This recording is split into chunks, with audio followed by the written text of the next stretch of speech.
بسم اللہ الرحمن الرحیم.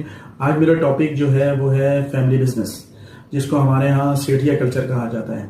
اچھا، یہ بڑی عجیب بات ہے کہ ہمارے ملک میں سیٹھیا کلچر کو کوئی اچھے لفظوں میں نہیں یاد کیا جاتا، لیکن اس کے برعکس پوری دنیا میں سیٹھیا کلچر، جس کو فیملی بزنس کہتے ہیں عام فہم لینگویج میں، اس کو بہت ہی آنریبل طریقے سے نہ صرف ڈسکس کیا جاتا ہے بلکہ پروموٹ بھی کیا جاتا ہے. اس کو آنریبل جو ہے ایک اسٹیٹس بھی ملتا ہے. اب اس کی کیا وجوہات ہیں کہ ہمارے ملک میں سیٹھیا کلچر یا فیملی بزنس کو اچھے لفظوں میں یاد کیوں نہیں کیا جاتا؟ تو میں اس کے آج دو پرسپیکٹیو آپ کے سامنے رکھتا ہوں. سب سے پہلے تو میں آپ کو اس کی امپورٹنس بتا دوں فیملی بزنس کی. 66% آف بزنس ورلڈ وائڈ اون اور control by the family businesses. اچھا فیکٹ ہے یہ. سیکنڈ فیکٹ یہ کہتا ہے کہ which is equal to 70% of global GDP, which means 500 largest businesses, family businesses generate $8.8 trillion annual revenue. If 500 companies form a single economy, then they will rank as a third largest economy in the world after the US and Canada, US and China. And 60% employment worldwide, making them largest source of private sector jobs. So اس کا مطلب ہے کہ 5 اگر ان facts کو آپ دیکھیں تو family business تو بہت ہی بہترین چیز ہے کہ 60% پوری دنیا کا بزنس جو ہے وہ فیملی بزنسز چلا رہے ہیں. ٹھیک ہے، 70% گلوبل GDP ان کے پاس ہے. 500 لارجسٹ بزنس کمپنیز جو ہیں وہ اگر ان کو کمبائن ان کی ویلتھ کو کیلکولیٹ کریں تو $8.8 ٹریلین اینول ریونیو وہ جنریٹ کر رہے ہیں. 500 کمپنیز اگر اپنی اکانومی اسٹیبلش کر لیں تو اس کا مطلب ہے کہ وہ دنیا کی تیسری بڑی اکانومی اکاؤنٹ ہوں گے آفٹر US اینڈ چائنا. اور 60% employment all over the world جو جنریٹ ہو رہی ہے پرائیویٹ سیکٹر کی صورت میں وہ فیملی اون بزنسز سے ہو. دیکھتے ہیں کہ ایسی کیا وجوہات ہیں کہ ہمارے ہاں جو سیٹھیا کلچر اس کو اچھی نظروں سے نہیں دیکھا جاتا. اس کا مطلب ہے کہ کچھ ایسے پروٹوکولز اور کچھ ایسے نارمز ہیں جو انٹرنیشنل لیول پہ تو فالو کیے جاتے ہیں لیکن ہمارے ملک میں نہیں فالو کیے جاتے، جس کی وجہ سے ڈسکریمنیشن پیدا ہوتی ہے، ڈی موٹیویشن پیدا ہوتی ہے. ٹھیک ہے، اور بہت سارے اس طرح کے جو نیگیٹو قسم کے جو اشارے ہیں یا سائنز ہیں وہ جنریٹ ہوتے ہیں اور لوگ فیملی بزنسز کو یا سیٹھیا کلچر کو پاکستان میں اچھا نہیں سمجھتے. تو انٹرنیشنل لیول پہ وہ کیا ایسے نارمز ہیں اور کیا ایسے پروٹوکولز ہیں، کیا ایسی ویلیوز ہیں جو وہ اپنے بزنسز میں جب ایڈ کرتے ہیں under the umbrella of family business تو وہ گرو کرتے ہیں.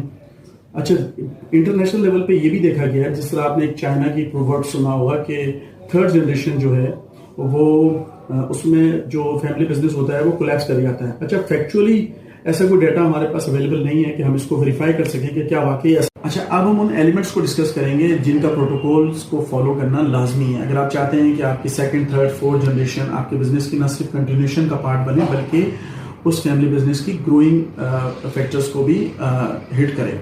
اچھا، اس کے اندر جو پہلا پروٹوکول ہے جس کو آپ نے فالو کرنا ہے وہ ہے ڈیزائر. کہ جس شخص کو آپ اپنی فیملی بزنس میں ان کرنا چاہ رہے ہیں، چاہے وہ ماموں ہو، چچا ہو، دوست ہو، بہنوئی ہو، سالہ ہو، کوئی بھی آپ کا رشتہ دار ہو، ٹھیک ہے، اگر وہ ان ہو رہا ہے تو سب سے پہلے آپ نے یہ چیک کرنا ہے کہ اس کی بھی یہی ڈیزائر ہے کہ وہ آپ کی فیملی بزنس کا پارٹ بننا چاہ رہے ہیں یا آپ فورسفلی اس کو ان کرنا چاہ رہے ہیں. اگر تو اس کی ڈیزائر ہے، اس کا مطلب پہلا پروٹوکول آپ نے فالو کر لیا.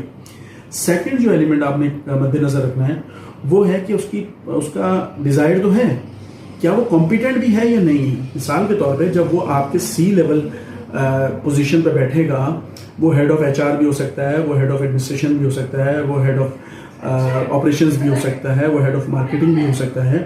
وہ جب کمپنی کے یا آرگنائزیشن کے جب ڈیسیجن میکنگ جو لیول ہے اس C لیول پہ جب آ کے بیٹھے گا تو اس کے انڈر جو لوگ کام کر رہے ہوں گے وہ تو بہت ہی کمپیٹنٹ لوگ ہوں گے کیونکہ وہ تو مارکیٹ سے آئے ہوں گے، وہ تو آپ کے رشتہ دار نہیں ہوں گے. تو وہاں پر اس کی کمپیٹنسی چیلنج ہوگی. اس کی کمپیٹنسی چیلنج ہونے کے لیے آپ کو کرنا یہ ہے کہ جس شخص کو بھی آپ اپنی فیملی میں سے بزنس میں لے کے آ رہے ہیں اس کی کمپیٹنسی لیول کو بڑھائیں. اس کو کہیں کہ وہ سرٹیفکیشن لے. صرف اس کے لیے یہ کافی نہیں ہے کہ وہ میرے ماموں ہیں یا میرے بہنوئی ہیں، ان کی کمپنی ہے اور میں آ کے ڈائریکٹر بن جاؤں، بلکہ اس کی جو اپنی کمپیٹنسی ہے، اس کی جو اپنی ایجوکیشن ہے وہ بھی اپ اسکل ہونی چاہیے، اس کے بعد سرٹیفکیشن ہونی چاہیے. ٹھیک ہے، تو اب 2 چیزیں آپ نے کر لی، ڈیزائر بھی تھی، اس کی کمپیٹنسی بھی تھی. تیسری چیز جو کہ بہت ضروری ہے وہ ہے اس کا ٹیمپرامنٹ.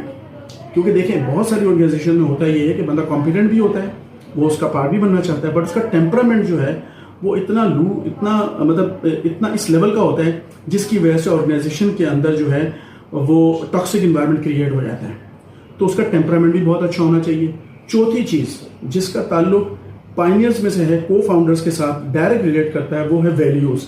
کہ یہ آرگنائزیشن نے, یہ کمپنی جن لوگوں نے فاؤنڈ کی, جو اس فیملی بزنس کو چلا رہے ہیں, جنہوں نے اس کو اسٹیبلش کیا, جو اس کے پائنیئرز میں سے ہیں, انہوں نے کیا ویلیوز اپنے ذہن میں رکھ کے اس بزنس کو گرو کیا تھا. اس میں ان کا ویژن کیا تھا, ان کا مشن کیا تھا, انہوں نے ایگزیکیوشن کے لیے کیا پلان کیا تھا, اس کے اندر انہوں نے کن ویلیوز کو انٹیکٹ رکھا.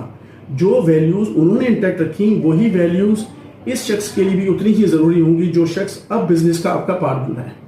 تو میں سمجھتا ہوں کہ پاکستان میں جو بھی فیملی بزنسز ہیں, اگر وہ ان 4 پروٹوکولز کو فالو کر لیں, ڈیزائر, کمپیٹنسی کے بعد آپ کا اس شخص کی ٹیمپرامنٹ, اور چوتھا ویلیوز, تو آپ کا بزنس کسی بھی طرح سے فلاپ نہیں ہو سکتا. اور میری اپنی مؤدبانہ گزارش یہ ہے کہ ہمارے ملک میں جب یہ کلچر آ جائے گا, تو اس کے بعد جس سیٹھیا کلچر کو آج ہم برا بھلا کہتے ہیں, وہی فیملی بزنس جو 70% GDP کے اندر کنٹریبیوشن کر رہا ہے آل اوور دا ورلڈ, جو 60% امپلائمنٹ جنریٹ کر رہا ہے اکراس دا گلوب, تو وہ اس کو ہمارے ملک میں بھی ایک اچھی اور قدر کی نگاہ سے دیکھا جائے گا. بہت شکریہ.